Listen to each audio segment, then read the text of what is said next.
कभी कभी इंसान इतने शातिर तरीके से अपने काम को अंजाम देता है कि पुलिस को भी अपराधी तक पहुंचने में काफ़ी वक्त लग जाता है। इधर अपराधी को लगता है कि वो कभी पकड़ा नहीं जाएगा, पर शायद वो भूल जाता है कि इंसान जैसा कर्म करता है एक न एक दिन उसे अपने कर्मों का फल ज़रूर मिलता है। आज की कहानी में भी सेम कुछ ऐसी होता है, जिसकी वजह से ना सिर्फ एक महिला हमेशा के लिए इस दुनिया को छोड़ के चली जाती है, बल्कि पुलिस को भी अपराधी तक पहुंचने में लगभग 2 साल का समय लग जाता है। लेकिन पुलिस जब 2 साल बाद इस केस की खुलासा करती है तो एक ऐसा सच्चाई सामने निकल कर आता है जिसे सुनने के बाद हर कोई हैरान रह जाता है। वाकई में दोस्तों, आज की जो कहानी है यह आपको भी सोचने और समझने पे मजबूर कर देने वाली है। नमस्कार, आदाब, मैं हसमुद्दीन और आप देख रहे हैं सफ़र क्राइम तक। आज की जो सच्ची घटना मैं आपको सुनाने वाला हूँ, दरअसल ये घटना है उत्तर प्रदेश की। उत्तर प्रदेश का एक ज़िला पड़ता है मथुरा, और इसी मथुरा का एक थाना पड़ता है छाता कोतवाली। छाता कोतवाली के एक कॉलोनी का रहने वाला भीखू और जयपाल जिन दोनों की उम्र है लगभग 42 से 45 साल के आसपास। भीखू और जयपाल दोनों शादीशुदा ही नहीं हैं, बल्कि दोनों ही बचपन की लंगोटिया यार हैं। भीखू और जयपाल की मैक्सिमम समय एक साथ ही गुजरता है। बात कर रहा हूँ मैं 13 नवंबर 2021 की सुबह। भीखू अपने दोस्त जयपाल के घर पे जाता है और उससे कहता है कि चलो आज हम छाता नहर पे मछली पकड़ने चलते हैं।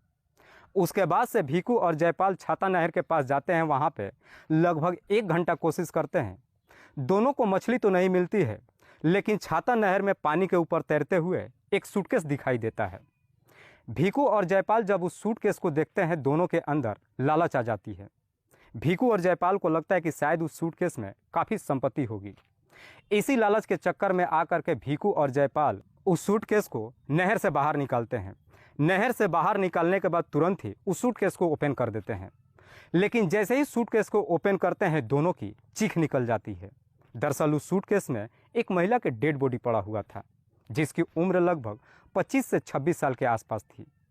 भीखू और जयपाल जैसे इस तरह की नज़ारा देखते हैं, वो डरते ही नहीं हैं, बल्कि परेशान हो उठते हैं कि कहीं इस केस में हम दोनों ना पकड़े जाएं।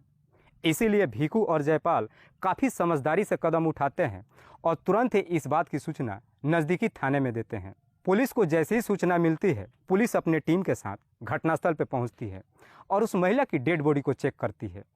तो मालूम चलता है कि महिला के गले पे एक निशान दिखाई देता है, जिस निशान को देख करके लग रहा था कि शायद उस महिला की गला दबा करके हत्या की गई थी। पुलिस जब उस महिला की डेड बॉडी को चेक करती है तो उसके पास से कोई भी ऐसा प्रमाण पत्र नहीं मिलता है जिससे उस महिला की पहचान हो सके। इसीलिए पुलिस सबसे पहले उस महिला की डेड बॉडी को अपने कब्जे में लेती है और फिर उसे पोस्टमार्टम के लिए भेज देती है। लेकिन पुलिस के सामने सबसे बड़ा चैलेंज ये हो जाता है कि जब तक उस मरने वाली महिला का शिनाख्त नहीं हो जाता है, पुलिस इस केस में एक कदम आगे नहीं बढ़ सकती थी। इसीलिए पुलिस उस मरने वाली महिला की शिनाख्त कराने के लिए अपनी तरह तरह की कोशिश करने लगती है। पुलिस अपनी तमाम कोशिश कर लेती है, लेकिन इसके बावजूद भी उस महिला का शिनाख्त नहीं हो पाता है। आखिरकार पुलिस उस महिला के अंतिम संस्कार कर देती है और उसकी केस की फाइल को भी बंद कर देती है। फिर समय गुजरने लगता है। धीरे धीरे लगभग 2 साल का समय गुजर जाता है। लेकिन जैसे ही 2 साल का समय गुजरता है, इधर हरियाणा प्रदेश के पलवल शहर का एक गाँव पड़ता है अल्लाहपुर। दरअसल अल्लाहपुर गाँव के तमाम व्यक्ति एक ठग गिरोह से काफ़ी परेशान हो चुका था। ठग अल्लाहपुर के गांव के लोगों के साथ में लोन दिलाने के नाम पे ठगी कर रहा था। इसीलिए आए दिन हर रोज़ कोई ना कोई व्यक्ति नज़दीकी थाने में जाता है और कंप्लेंट दर्ज कराता है, जिसकी वजह से पुलिस प्रशासन भी काफ़ी परेशान हो चुकी थी। पुलिस इस ठग गिरोह के बारे में काफ़ी कोशिश करती है, लेकिन इनका कहीं कुछ पता नहीं चलता है। इसीलिए पुलिस अब अपने खबरियों को काम पर लगा देती है। तभी एक खबरी 3 जुलाई 2023 को सुबह थाने में जाता है और पुलिस वालों से कहता है कि साहब, ठग गिरोह इसी अल्लाहपुर के एक गांव में छुपा हुआ है। खबरी जैसे इस तरह की सूचना पुलिस वालों को देता है, पुलिस एक प्लान बनाती है और 3 जुलाई 2023 को रात्रि के वक्त अल्लाहपुर गांव में जाती है और उस घर में रेड मारती है। पुलिस जब जाकर के उस घर का दरवाज़ा खटखटाती है तो अंदर से एक महिला आवाज़ देती है, पूछती है कौन। इधर पुलिस उस महिला से झूठ बोलती है। पुलिस कहती है कि गाँव में एक व्यक्ति के घर में आग लगी है, जल्दी से दरवाज़ा खोलो। अंदर से महिला जैसे इस तरह की जवाब सुनती है, तुरंत ही दरवाज़ा खोलती है। लेकिन महिला जैसे ही दरवाज़ा खोलती है, पुलिस उस महिला को पकड़ लेती है और तुरंत ही घर के अंदर भी एंट्री करती है। दरअसल उस घर के अंदर भी 2 और व्यक्ति मौजूद थे, जिसमें से एक का नाम है ललित और दूसरे का नाम है अजीत। जो महिला दरवाज़ा खोली थी वो कोई और नहीं बल्कि ललित की ही पत्नी भावना थी। पुलिस घर की तलाशी लेती है तो उस घर में से कई सारे नकदी, बैंक अकाउंट और साथ ही साथ लोन का फॉर्म भरने वाला कई सारे कागजात मिलता है। पुलिस सारी चीज़ों को इकट्ठा करती है और साथ ही साथ इन तीनों को अपने कस्टडी में लेकर थाने में पहुंच जाती है और फिर इन तीनों से लोगों के साथ इस ठगी के बारे में पूछताछ करती है। तो ललित कहता है कि साहब, हम लोगों को लोन दिलवाने के नाम पे फॉर्म भरवाते हैं और उनसे कुछ पैसा ले लेते हैं, बाद में ये कह करके टाल देते हैं कि तुम्हारे कागज़ में कोई कमी है। जब ललित इस तरह की बातें पुलिस वालों से कहता है तो पुलिस ललित से पूछताछ करती है कि तुम्हारे गिरोह में और कौन कौन शामिल है। तो ललित कहता है कि साहब, एक और व्यक्ति है जिसका नाम है हेमंत वर्मा। हेमंत वर्मा कोई और नहीं बल्कि ललित का ही साला है। हेमंत वर्मा जो पलवल के ही कृष्णा कॉलोनी का रहने वाला है। ललित जैसी इस तरह की बात है पुलिस से कहता है, पुलिस हेमंत वर्मा के घर पे जाती है और हेमंत को भी अपने कस्टडी में लेकर थाने में पहुंच जाती है। हेमंत जब थाने में पहुंचता है और अपने सामने जब अपने साथियों को देखता है तो उन्हें देखने के बाद हेमंत को भी समझने में देर नहीं लगता है कि शायद अब सारा भंडा फूट चुका है। पुलिस हेमंत से पूछताछ करती है कि क्या तुमने इसके अलावा कोई और भी अपराध किया है। इस पर हेमंत एक ऐसी कहानी बताता है जिसे सुनने के बाद वाकई में खुद पुलिस वाले भी कुछ देर के लिए चौंक जाते हैं। हेमंत के पिता का नाम है राजेंद्र सिंह, माँ का नाम है सीमा देवी। हेमंत अपने माता पिता के इकलौता संतान है। हेमंत जब स्कूल में पढ़ाई करता है उसे अपनी पढ़ाई में मन नहीं लगता है, इसीलिए हेमंत अपनी पढ़ाई छोड़ देता है और उसके बाद से अपने जीजा के गिरोह में शामिल हो जाता है। लोगों के साथ में ठगी करता है, ठीक ठाक पैसे कमाता है और दिन भर इधर उधर मटर गश्ती करता है। साल 2021 के जनवरी महीने में हेमंत का एक दोस्त उसे लेकर दिल्ली शहर में जाता है। हेमंत जब दिल्ली शहर में पहुंचता है तो उसका दोस्त हेमंत को लेकर दिल्ली के जीबी रोड एक कोठा पर जाता है। उस कोठे पर जब दोनों पहुंचते हैं तो दोनों अपने अपने लिए एक एक लड़की का चुनाव करते हैं और फिर उसी जीबी रोड के कोठा में पूरी रात गुजारते हैं। हेमंत जिस लड़की के साथ में अपनी पूरी रात गुजारता है उस लड़की का नाम है रितु। रितु जिसकी उम्र है लगभग 25 से 26 साल के आसपास। हेमंत जब रितु के साथ पूरी रात गुजारता है तो रितु से बातचीत भी करता है। हेमंत रितु से पूछताछ करता है कि तुम यहाँ पर पहुँची कैसे। हेमंत जैसे इस तरह की सवाल रितु से करता है तो रितु भी रोते हुए हेमंत को जवाब देती है कि दरअसल में एक लड़का से बेइंतहा मोहब्बत करती थी। वो मुझे दिल्ली शहर में लेकर के एक होटल में रखा, उस होटल में मेरे साथ संबंध बनाया। रात को जब हम दोनों ने खाना खाया था उसने मेरे खाने में कुछ नशीली चीज़ मिला दिया था, जिसे खाने के बाद मैं काफ़ी गहरी नींद में सो गई थी।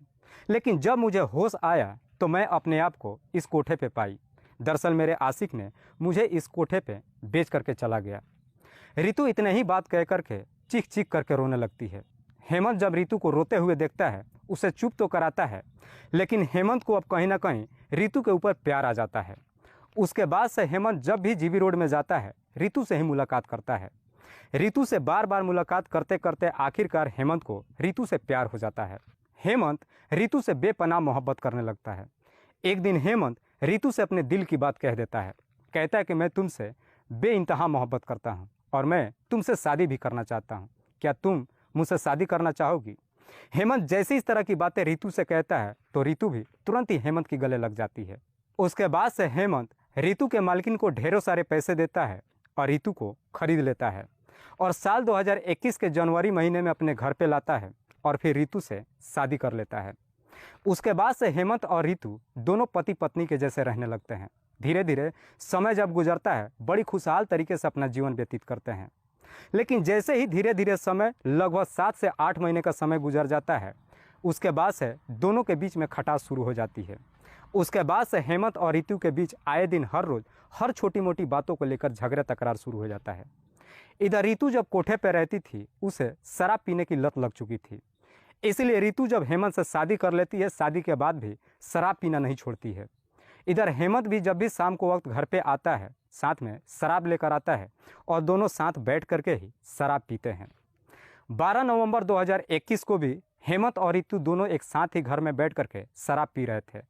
तभी किसी बात को लेकर दोनों के बीच में झगड़ा तकरार शुरू हो जाता है। लेकिन इस बार जब दोनों के बीच में झगड़ा तकरार शुरू होता है हेमंत इस प्रकार से गुस्से में आ जाता है कि गुस्से में ही रितु की गला दबाकर हत्या कर देता है। रितु जब इस दुनिया को छोड़ के चली जाती है उसके बाद से हेमंत एकदम से डर जाता है। हेमंत को डर लगने लगता है कि अब शायद उसे पुलिस पकड़ लेगी और वो जेल चला जाएगा। इसीलिए अब हेमंत अपने आप को बचाने के लिए उसी रात को ही अपने जीजा ललित के नंबर पर फ़ोन करता है और अपनी पूरी कहानी उसे बताता है। ललित को जैसे ही मालूम चलता है कि उसकी पत्नी रितु इस दुनिया को छोड़ के जा चुकी है, ललित हेमंत को सुझाव देता है कि तुम अपनी पत्नी की डेड बॉडी मेरे घर पे लेकर आओ, उसके बाद से हम कहीं ना कहीं उसका ठिकाना लगा देंगे।